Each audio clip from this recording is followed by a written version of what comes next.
So this is our latest car. We've taken 2 years to develop this 356. So you'll notice this car has 2 seats which can accommodate 2 adults or smaller drivers. This is about a 55% scale. The driver's seat can move back and forth.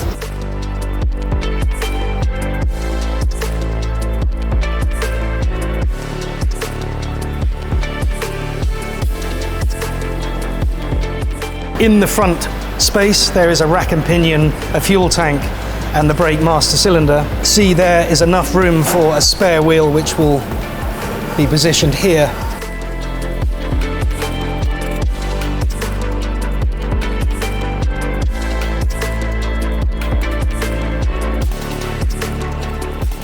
I'm raising the car so we can get a good view underneath.